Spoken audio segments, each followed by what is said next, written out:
യേശുമിശിഹായ്ക്ക് സ്തുതിയായിരിക്കട്ടെ. വിശുദ്ധ ലൂക്കായുടെ സുവിശേഷം 14-ാമത്തെ അധ്യായം 28 മുതൽ 35 വരെയുള്ള തിരുവചന ഭാഗമാണ് നാം ഇന്ന് ധ്യാന വിഷയമാക്കുന്നത്. ഇന്ന് വിശുദ്ധ ഇഗ്നേഷ്യസ് ലയാളയുടെ തിരുനാൾ ദിവസമാണ്. കേരളത്തിലെ ഏറ്റവും വലുതും ഏറ്റവും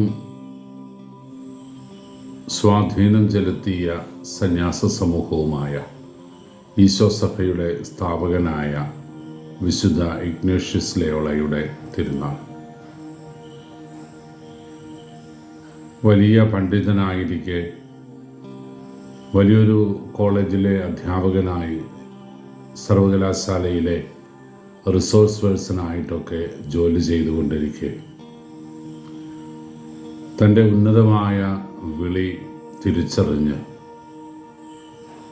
പൗരോഹിത്യ സന്യാസ ജീവിതാന്തസ് തിരഞ്ഞെടുക്കുകയും പിന്നീട് ഈശോസഭ സ്ഥാപിക്കുകയും ചെയ്ത ധന്യവിശുദ്ധനായ വിശുദ്ധ ഇഗ്നേഷ്യസ് ലയോളയുടെ തിരുനാൾ.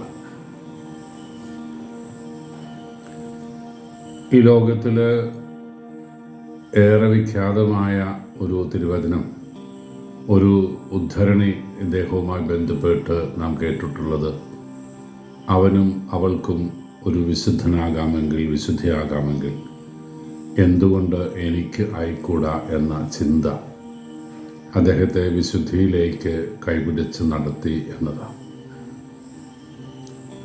വിശുദ്ധിയുടെ സോപാനങ്ങൾ നിശ്ചയദാർഢ്യത്തോടെ കീഴടക്കി ഏറെ വിഖ്യാതനായി മാറിയ വിശുദ്ധ ഇഗ്നേഷ്യസ് ലയോള.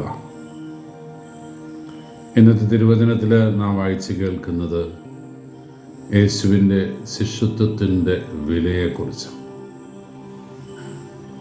യേശുവിനെ സ്വന്തമാക്കാൻ വേണ്ടി ഈ ലോകത്തിൽ വലുതെന്ന് കരുതുന്ന പലതും പരിത്യജിക്കണമെന്നും അങ്ങനെ പരിത്യാഗത്തിലൂടെ നേടിയെടുക്കുന്ന ശിഷ്യത്വമാണ് നിലനിൽക്കുന്നത് എന്നും ഈശോ വചനത്തിലൂടെ ഓർമ്മിപ്പിക്കുകയാണ്.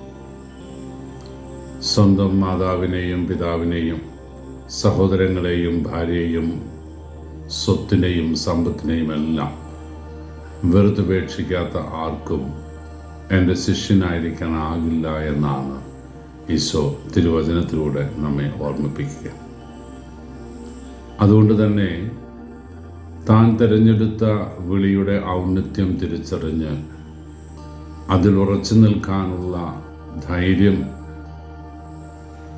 തനിക്ക് പകർന്നു തന്ന നസ്രായനോടുള്ള വിശ്വസ്തത ജീവിതം കൊണ്ട് നിറവേറ്റിയവനാണ് വിശുദ്ധ ഇഗ്നേഷ്യസ് ലയോള. വചനത്തിൽ നാം വായിക്കുന്നുണ്ട്, ഗോപുരം പണിയാൻ ഇച്ഛിക്കുന്നവൻ അത് പൂർത്തിയാക്കാനുള്ള വക തനിക്കുണ്ടോ എന്ന് ചിന്തിച്ചു നോക്കാതെ അങ്ങനെ ഒരു നിയോഗത്തിന് ഇറങ്ങിയാൽ മറ്റുള്ളവർ പരിഹസിക്കും, പണി തുടങ്ങി ഇവന് പൂർത്തിയാക്കാനാകുന്നില്ലല്ലോ. 20,000 ഭടന്മാരോടുകൂടെ തനിക്കെതിരെ യുദ്ധത്തിന് വരുന്ന രാജാവിനോട് തൻ്റെ കൈവശമുള്ള 10,000 പട്ടാളക്കാരെ കൊണ്ട് അവരെ നേരിടാൻ സാധിക്കില്ല എങ്കിൽ ആ രാജാവിൻ്റെ അടുക്കിലേക്ക് ദൂതന്മാരെ അയച്ച് സമാധാനത്തിന് അഭ്യർത്ഥിക്കാത്തവൻ മണ്ടനാണ് എന്ന് സൂചിപ്പിക്കുകയാണ്. പൗരോഹിത്യ സന്യാസ വിളിയെക്കുറിച്ചുള്ള, യേശുവിൻ്റെ ശിഷ്യത്വത്തിൻ്റെ വിളിയെക്കുറിച്ചുള്ള സൂചനയാണ് ഇത്. നാം വിളിക്കപ്പെട്ടവരാകുമ്പോൾ വിളി സ്വീകരിച്ച് അതിൻ്റെ പൂർണ്ണതയോളം അവനോടൊത്ത് നടക്കാനാവുക, അവൻ ഭരമേൽപ്പിക്കുന്ന ചുമതലകൾ വിശ്വസ്തയോടെ നിറവേറ്റാനാവുക. ഈ ഒരു കാലഘട്ടത്തിൽ യേശുനാഥൻ നമ്മിൽ നിന്ന് വിവക്ഷിക്കുന്ന, നമ്മിൽ നിന്ന് ആഗ്രഹിക്കുന്ന ആത്മാർത്ഥതയുടെ ഭാവം ഇതായിരിക്കണമെന്ന് ഈശോ നമ്മളെ ഓർമ്മിപ്പിക്കുകയാണ്. പ്രിയപ്പെട്ടവരെ, വൈദിക സന്യാസ വിളികൾ മാത്രമല്ല, കുടുംബജീവിതവും ഏകസ്ഥ ജീവിതവുമൊക്കെ ദൈവവിളികളാണ് എന്ന് നാം തിരിച്ചറിഞ്ഞിട്ടുണ്ട്. ഏത് വിളിയിലും ഈ വിശ്വസ്തത ഒരു മാനദണ്ഡമാണ്. ഏത് വിളിയിലും ഉറച്ചു നിൽക്കൽ ഒരു മാനദണ്ഡമാണ്. നല്ല ഒരു കുടുംബജീവിതം ജീവിത പങ്കാളിക്കും മക്കൾക്കും കൊടുക്കുമ്പോഴാണ് ഒരു നല്ല അപ്പൻ ഉണ്ടാവുക. തൻ്റെ മക്കൾക്കും ജീവിത പങ്കാളിക്കും വേണ്ടി ജീവിതം ഒഴിഞ്ഞു വെച്ച് സേവനം ചെയ്യുമ്പോഴാണ് ഒരു സ്ത്രീ നല്ല ഭാര്യയായിട്ട് മാറുക.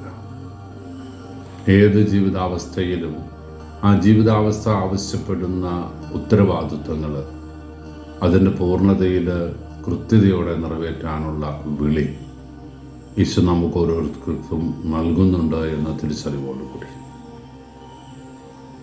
താൻ തിരഞ്ഞെടുത്ത വിളിയുടെ ഔന്നത്യം ബോധ്യപ്പെട്ട് അതിന് 100% കീഴ്വഴങ്ങി ജീവിച്ച വിശുദ്ധ ഇഗ്നേഷ്യസ് ലയോളയുടെ നല്ല മാതൃക ഈ നല്ല ദിനത്തിൽ നമുക്ക് മാതൃകയാകട്ടെ.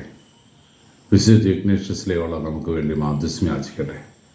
ദൈവസന്നിധിയിൽ കർത്താവേ, അങ്ങ് വിളിച്ചവനാണ്, അതുകൊണ്ട് അങ്ങയോടുള്ള വിശ്വസ്തതയിൽ അവസാന ശ്വാസം വരെ നിലനിൽക്കാനുള്ള കൃപ തരണമേ എന്ന് ആഗ്രഹിച്ച് നമുക്ക് പ്രാർത്ഥിക്കാം. ഈശോ വിശുദ്ധ ഇഗ്നേഷ്യസ് ലയോളയിലൂടെ നമ്മെ അനുഗ്രഹിക്കട്ടെ. കർത്താവ് ശംസിഹായുടെ കൃപയും പിതാവായ ദൈവത്തിൻ്റെ സ്നേഹവും പരിശുദ്ധാരൂപിയുടെ സഹവാസവും നാം എല്ലാവരും കൂടി ഉണ്ടായിരിക്കട്ടെ, ഇപ്പോഴും എപ്പോഴും എന്നേക്കും. ആമേൻ.